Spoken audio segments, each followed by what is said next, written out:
Rouse Avenue court का मैं रुख कर रही हूं और मेरे सहयोगी विमल कौशिक हमारे साथ वहां से बने हुए हैं। विमल, मैं समझना चाहूंगी अब यहां पर, क्योंकि प्रभाकर एक यहां पर बात जरूर उसका जिक्र करते नजर आए कि राउज एवेन्यू कोर्ट में यह दलील रखी जा सकती है कि पहले हम सुप्रीम कोर्ट की कार्रवाई पर हम नजर डालें, अगर उसको हम पहले कंसीडर किया जाए तो ऐसे में क्या रणनीति यहां पर आज हो सकती है। और साथ ही क्योंकि हम देख रहे हैं आम आदमी पार्टी का कितना बड़ा प्रदर्शन कुछ देर पहले देखने को मिला, उसका कितना असर वहां तक आप देख पा रहे हैं, कितनी सुरक्षा व्यवस्था और कड़ी कर दी गई है, सब कुछ ये उसी रोड पर है।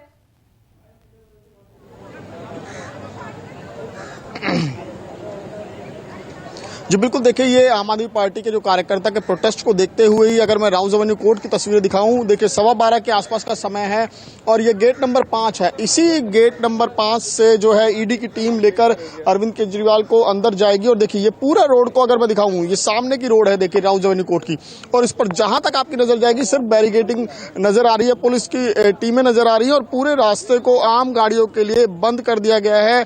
और क्योंकि एक रास्ता ये बिल्कुल ठीक जो राउज एवेन्यू कोर्ट है ये ठीक बिल्कुल आम आदमी पार्टी के कार्यालय के बिल्कुल पास है, तो लिहाजा यहां पर सुरक्षा व्यवस्था बेहद कड़ी है। और जो जानकारी मिल रही है कि 2 बजे के बाद जो है वो ईडी की टीम यहां पर लेकर अरविंद केजरीवाल को पहुंच सकती है। और बहरहाल जो ईडी है वो पूछताछ करके रिमांड एप्लीकेशन को तैयार कर रही है कि किस आधार पर आखिरकार अरविंद केजरीवाल के रिमांड की मांग की जाएगी। और जाहिर तौर पर इसका जो है आम आदमी पार्टी की तरफ से या केजरीवाल के जो वकील होंगे उनकी तरफ से साफ तौर पर विरोध किया जाएगा कि इस गिरफ्तारी को ही वो लगातार अवैध बता रहे हैं। लगातार चाहे वो ईडी के जितने नोटिस सम्मन दिए गए उनको अवैध बताते रहे। और उसके बाद आज जब यहाँ पर कोर्ट में पेश होंगे तो ईडी अपनी दलील रखेगी, जबकि बचाव पक्ष अपनी दलील रखेगा। लेकिन इस बीच ये भी देखना अहम हो जाता है कि सुप्रीम कोर्ट का क्या रुख रहता है।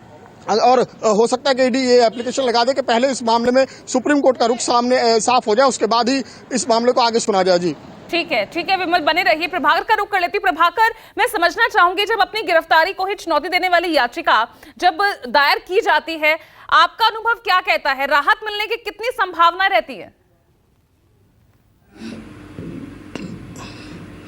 अटक हुआ ऐसा नहीं है कि अरविंद केजरीवाल का मामला पहला मामला है, इसके पहले भी मामले हुए हैं। और अगर मैं कहूं कि बाहर जाने की ज़रूरत नहीं है, इसी मामले में ये जो मामला है जिसमें अरविंद केजरीवाल की गिरफ्तारी हुई है, इसी मामले में और आज ही के कविता जो साउथ कर्टेल साउथ ग्रुप जिसे कहा गया कि साउथ ग्रुप भी इस घोटाले में शामिल रहा, तो के कविता की गिरफ्तारी हुई। के कविता की गिरफ्तारी के बाद ईडी यहाँ लेकर के आई है, 1 हफ्ते से ज़्यादा समय से पूछताछ करी है। के कविता ने भी अपनी गिरफ्तारी को चैलेंज किया था और इसी सुप्रीम कोर्ट में उसी संजीव खन्ना की बेंच के सामने आज सुनवाई हुई और सुप्रीम कोर्ट ने के कविता को कोई राहत नहीं दी। के कविता को उन्होंने कहा कि आप ट्रायल कोर्ट में जाइए और वहाँ पर जमानत की अर्जी लगाइए। तो ये हो गई के कविता की बात। संजय सिंह के मामले में सुप्रीम कोर्ट में मामला अभी भी लंबित है, सुप्रीम कोर्ट में सुनवाई चल रही है, जिसमें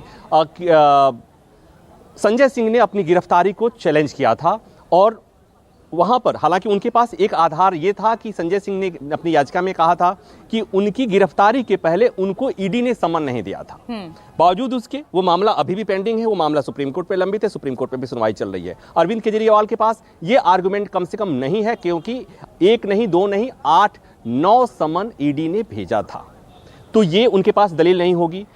और एक बात और कि जब उन्होंने संजय सिंह ने अपनी गिरफ्तारी को चैलेंज किया था और वो मामला लंबित था, उस बीच उन्होंने सुप्रीम कोर्ट ने कहा था कि आप जमानत निचली अदालत लगाइए। संजय सिंह ने निचली अदालत में जमानत की अर्जी लगाई, वहाँ से राहत नहीं मिली, हाई कोर्ट गए, वहाँ से राहत नहीं मिली। तो कुल में और अभी भी गिरफ्तारी को चुनौती देने वाली याचिका सुप्रीम कोर्ट में उस पर सुनवाई चल रही है। तो मतलब ये कि गिरफ्तारी के समय ये तमाम हो हल्ला मचता है, जैसा आज भी हो रहा है। अगर आपको याद हो कि जब मनीष सिसोदिया की गिरफ्तारी हुई थी, ठीक इसी तरह से दिल्ली भर में प्रदर्शन हुआ था। दिल्ली भर में आम आदमी पार्टी के कार्यकर्ता सड़कों पर प्रदर्शन कर रहे थे, पार्टी मुख्यालय पर प्रदर्शन कर रहे थे, बीजेपी के दफ्तर के सामने प्रदर्शन कर रहे थे, और हमारे और आप जैसे लोग सड़कों पर उसको रिपोर्ट कर रहे थे। 1 दिन हुआ, 2 दिन हुआ, और आज के समय में अब कब मनीष सिसोदिया और संजय सिंह की कोर्ट में पेशी होती है, क्या होता है, किसी को कानो कान खबर नहीं होती है। कोर्ट रिपोर्ट करने वाले देखते हैं कि अरविंद केजरीवाल, मनीष सिसोदिया आए, संजय सिंह आए, रिमांड वो बढ़ गया, उनकी कस्टडी की तारीख बढ़ गई, इससे ज़्यादा कुछ होता नहीं है। तो अभी तक जो चीज़ें, मेरा अनुभव ये बता रहा है कि कम से कम शराब घोटाले में इस कथित शराब घोटाले में जो चला गया उसकी मुश्किलें बढ़ गईं। कोई मुझे याद दिला रहा था कि संजय सिंह की गिरफ्तारी दिवाली के पहले हुई थी। तत्काल पहले कोर्ट रिपोर्टर्स को चीज़ें याद रहती हैं कि उनके चक्कर में कुछ कोर्ट रिपोर्टर्स की दिवाली की रात खराब हुई थी।